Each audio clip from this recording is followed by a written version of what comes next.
Bukayo Saka, Arsenal's star boy, their playmaker, their carrier, their outlet, their match winner, but always diligently tracking back into a back five or a back six and finding himself on 25 goals and assists this Premier League season, generating incredible numbers despite being double or even triple marked. But there is a level to Bukayo that most people will not even be able to comprehend, and I'm fed up with the criticism he receives unfairly from rival fans.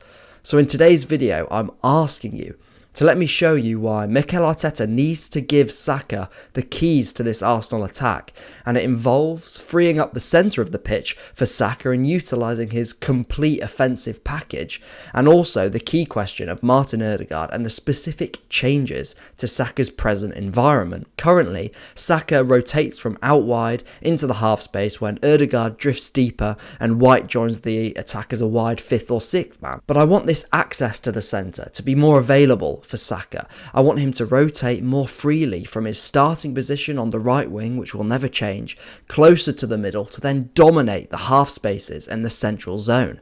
And here, Arsenal can really start to maximise his qualities. And I'm going to focus on the why Saka should be platformed closer to the centre before we focus on the how Mikel Arteta goes about doing that. Saka is essentially a winger with the mind of an orchestrative, creative midfielder, and what sets him apart is how the game is always played at his own pace. He slows the game down, he fixes his marker in place and then quickens the rhythm and seemingly breezes past them.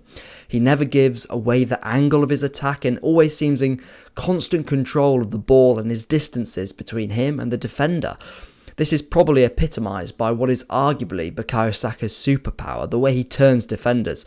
His physicality makes it impossible to knock him off the ball, almost an immovable object. He leans against you, and as soon as the defender gets impatient and goes searching for the ball, Saka feels the contact and rolls.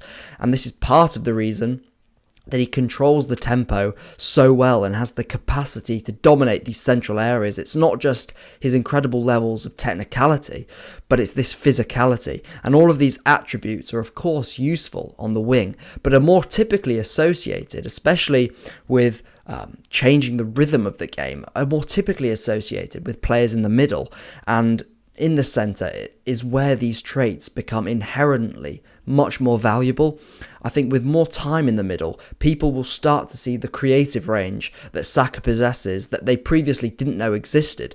We've seen, of course, how deadly Saka is when he's given an overlapper outside of him to pull a marker away and deliver those sort of perfectly weighted back post crosses from in and around the half space. And this example against Chelsea for Trossard's late equaliser is useful because it also highlights how the use of a centre forward as an underlapper can also take another marker away, and these runners are a big part of how Saka makes the move more central that I'll discuss later. But we haven't seen this type of cross from Saka nearly enough. When you have this pinpoint specialist from wide, it's one of the most deadly modes of creation around, and with the late equaliser against Chelsea or Havertz's goal against Brentford, this is what teams turn to when they need a goal.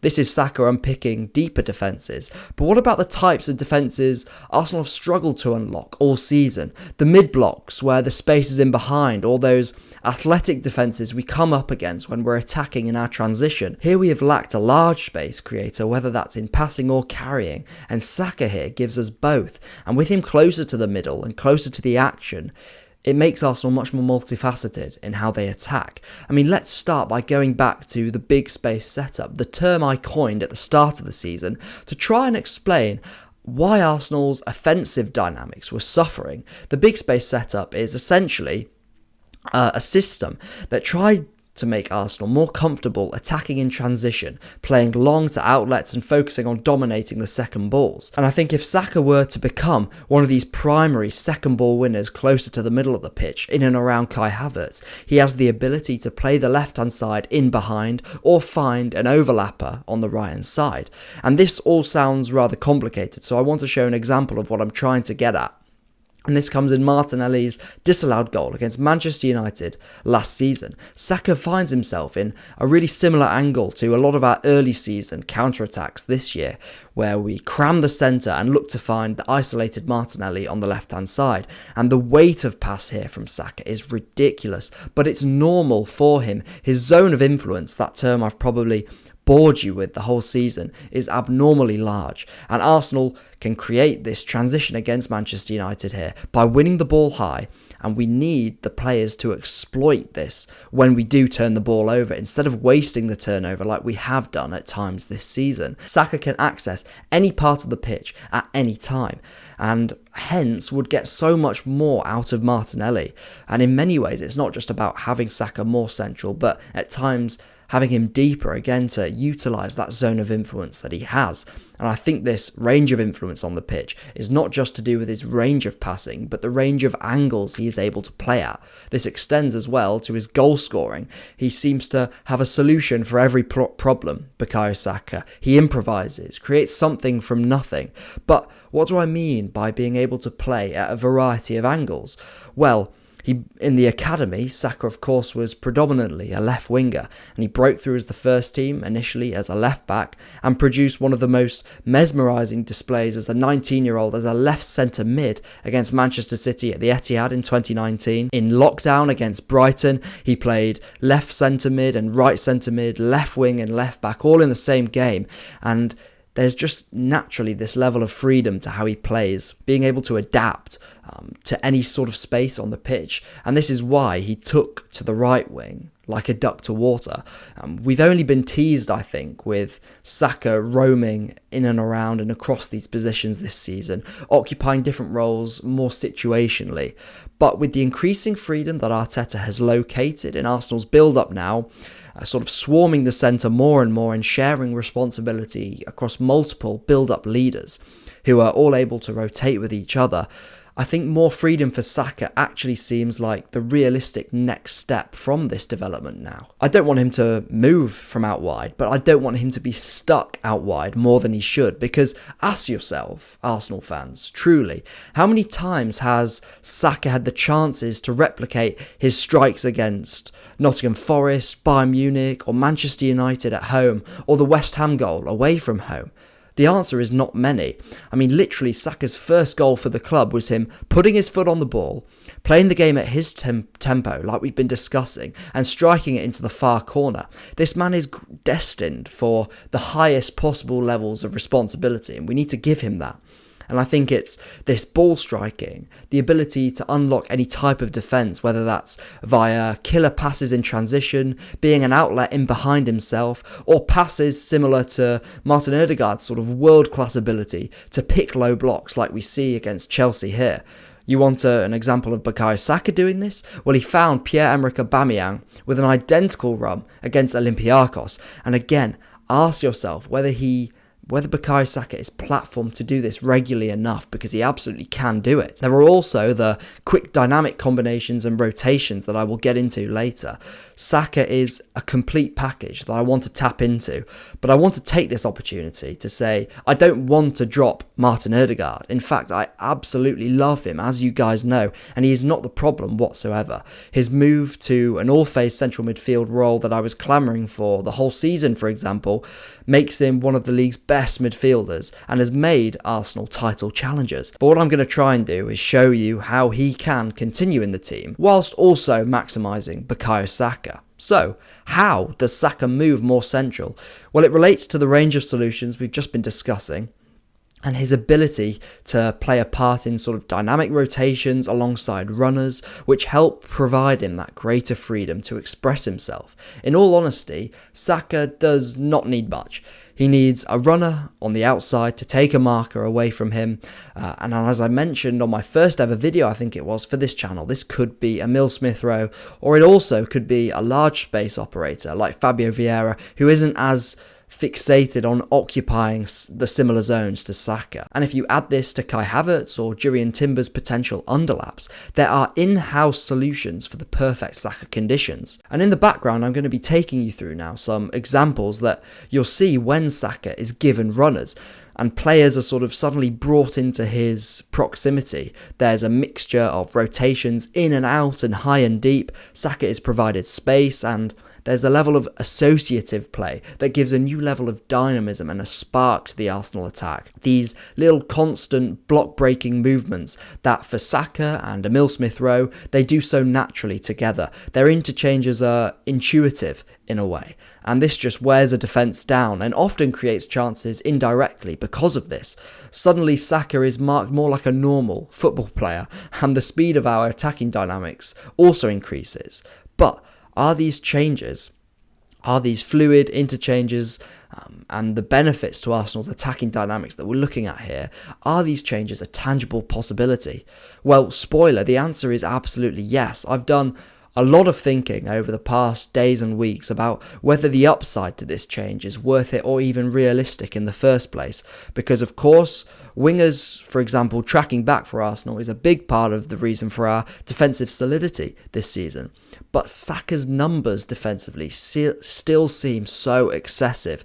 And I think there is a balance between a definite acknowledgement of the game state and when we have to drop deeper as a unit, but also a bit more liberty that Arteta himself can afford Saka, alongside potentially a change in the role to Martin Odegaard. And I'm going to explain why, although at this moment in time, this role change seems unlikely, I don't think it's as out of this world as I once previously thought, because there is so much, and I mean so much, up in the air about how Arteta evolves this Arsenal team going forward into the summer.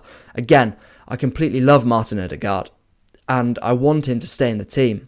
And if Mikel only sees him as that right central midfielder, that all-phase central midfielder, then so be it. We just focus ourselves on improving the left-hand-sided dynamics around Martinelli, and with the level of fluidity, again, that we have in the build-up, and that we're increasingly seeing at the moment in our build-up, Odegaard much more regularly now drifts central and to the left, where he's much more suited to play those killer passes where his body angles are already pointing the direction he wants to play, and where he can protect and carry the ball better. But even if Odegaard continues as the right central midfielder with the ability to roam that is, so exciting, Saka still needs a runner or carrier next to him. I guess I've criticised Arteta for his use of the squad at times, but the question for Mikel is not whether he is flexible, but it's when he chooses to be. For example, Arteta's early tenure was defined with a really nice balance between platforming individuals and sort of a diverse amount of structures that we played with in-game.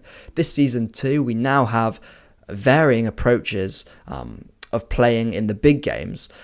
And on an individual level, Odegaard has moved to that proper all-phase central midfielder, of course. Havertz has moved to the centre-forward. Rice is now allowed to impact games on the level of a number 6 and a number 8. And the fullback role on the left and right-hand sides has evolved into a similarly all-phase role of dynamism, subtlety, and is designed now to fit the players. My point is that Arteta is flexible. It's just often he only waits until it is his only option left to make that change. I mean, let me picture you quickly to end the video of a team with Odegaard as the left centre mid and Saka given the keys to the right hand side. I mean, this is not the only option, and a lot depends again on the types of profiles we go after in the summer, but Odegaard as that ball dominant left centre mid and that anchor on that side, and Saka the same on the right hand side, and then mix in with these ball dominant players the sort of natural associators of Havertz, Smith-Rowe, Trossard, Jesus, also some runners like Martinelli, Nketiah, and Emil Smith-Rowe and Kai Havertz as well. These are the types of players that prefer to move into space. This just screams this balance of runners, carriers, ball dominant players. It just screams balance across the pitch, and it's all about environment, people, okay? I mean, here Ben White will definitely be more conservative in his overlaps, tucking in more next to the centre mid to form more of a 2-3-5 shape. And here this may incidentally be a way to tap into Ben White's own creative range that I've been talking about, that there's still definitely some untapped potential. Again, this isn't an Odegaard video, but the guy's world class and is tremendous at unpicking defences from the right hand side, but it is harder for him to play passes to Saka's strong foot because of his angles. And again, I'm just highlighting the fine margins that can become really important, as we've seen this season. We're going down, of course, to the final day, right to the wire, competing for the title with Manchester City. Again, Odegaard is not the problem.